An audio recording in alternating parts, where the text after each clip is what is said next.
Today we are talking about giving ourselves permission to be average and letting go of those supermom expectations.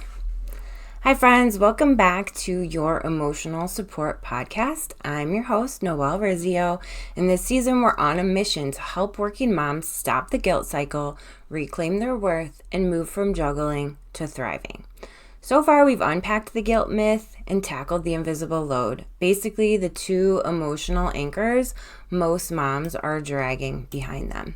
Today, we're cutting the rope because this episode is all about giving yourself permission to be average. That's right. This one's titled Permission to be Average, Letting Go of Supermom Expectations. Now, before you clutch your planner in horror, I promise this isn't about lowering your standards. It's about redefining them. Because somewhere along the line, motherhood turned into a competitive sport, and we're all tired of pretending we enjoy the Olympics. Let's start with this idea of supermom. Supermom does it all. She works full-time, makes Pinterest-worthy lunches, keeps her house spotless, volunteers at school, goes to spin class, and somehow still has perfect hair. Meanwhile, real life moms are over here like, does throwing a granola bar in the backpack count as meal prep? When was the last time I washed my hair? Did I ever RSVP to that thing? No, cool, me neither. Okay. So the supermom myth is dangerous because it's sneaky. It sells us on this idea that our worth comes from how much we can accomplish and how well we can hide how tired we are. It's perfectionism dressed up in leggings and dry shampoo, and it's exhausting. Here's the truth. You can do everything right and still feel behind because the finish line keeps moving.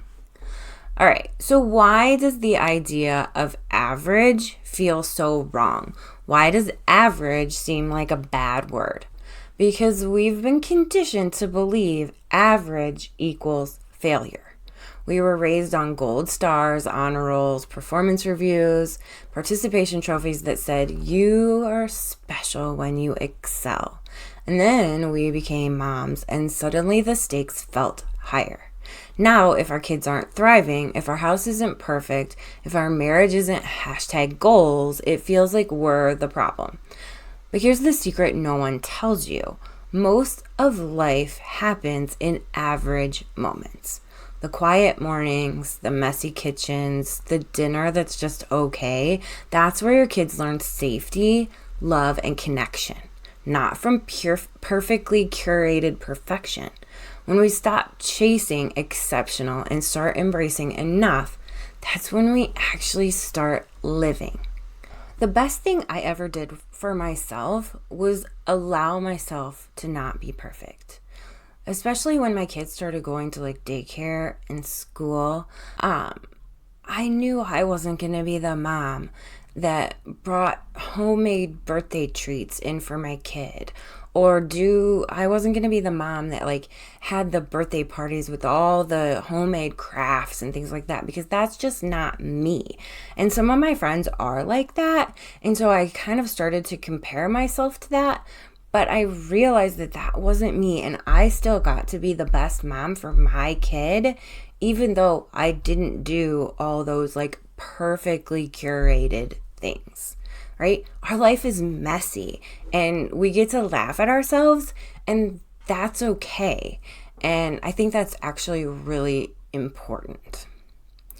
All right, so let's talk about the freedom in being good enough. Let's reframe that a little bit. Good enough doesn't mean you don't care.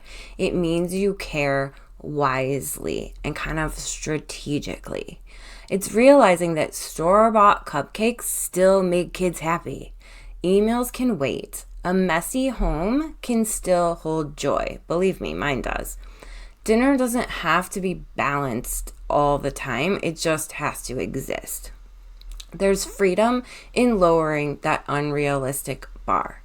When you let yourself be average, you start noticing what's actually meaningful. Your kids' laugh, your own breath, that tiny pocket of calm between all the chaos. Because perfection chases approval, but presence builds connection. And connection is what your family really needs, not another Pinterest win. So how do we start letting go of this supermom mode? Let's talk about how to actually do this, because if you've lived in supermom mode for years, it's really hard to suddenly let go of the cape. Here are a few ways to start easing into good enough living. First, you need to pick your priorities. You can do anything. I truly believe that, but you can't do everything.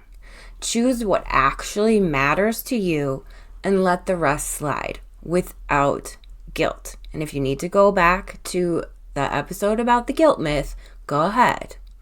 Learn to laugh at the chaos. The messiest moments often become the funniest memories. When things go sideways, ask, will this matter in 5 years? If not, it's probably okay to laugh about it. Or you might even get a new story, a new family story to look back on. Practice visible imperfection. Let your kids see you mess up and handle it with grace. This teaches them that resilience and self-worth are important. And it also teaches them resilience and self-worth way more than perfection ever could. Okay? I'm sorry, I have to go back to that. My son sees me mess up all the time. And I often say, I don't know. Let's find out together.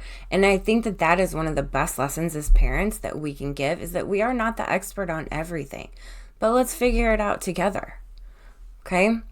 Trade comparison for connection. When you're tempted to scroll and compare, text a friend instead. Real connection fills that space that comparison empties. And then say out loud to yourself, that's good enough. Seriously, make it a mantra, because every time you say it, you're retraining your brain to believe that enough is enough. You are enough. And sometimes good enough is good enough. Here's the thing, mama. Average doesn't mean boring. It means real. It means you're not performing anymore. You're participating. When you drop the Supermom act, you make space for your actual life, not the highlight reel, but the beautiful, messy, honest one. You don't need permission from anyone else to be human. But just in case you do, here it is. You officially have permission to be average. The best thing I did was stop posting all these pictures on Facebook that made my life look like it was absolutely perfect. Because one, it is absolutely not. But two, it got really tiring to try to remember to get a picture here and post a picture there and do that. Like, I love to take pictures so that my kid has it for memories when he grows up. But I don't need that validation of posting it on Facebook and having 1 million people like it. I send it to my mom because she wants to know what we're up to, but that's really about it anymore. You don't need that external validation to know that you are great and you are a great mom. Just look at your kids. All right, my friends, that is it for today's episode of your Emotional Support Podcast. If this one made you laugh, sigh with relief, or whisper same, please share it with another mom who needs permission to be imperfect too. Next week, we are diving into my favorite topic, our inner critic, silencing that voice that says you are not enough. And yes, it is going to get real. Until then, take a deep breath, untie that cape, and remember, average you is already amazing. I'm so glad you're here. Have a great week.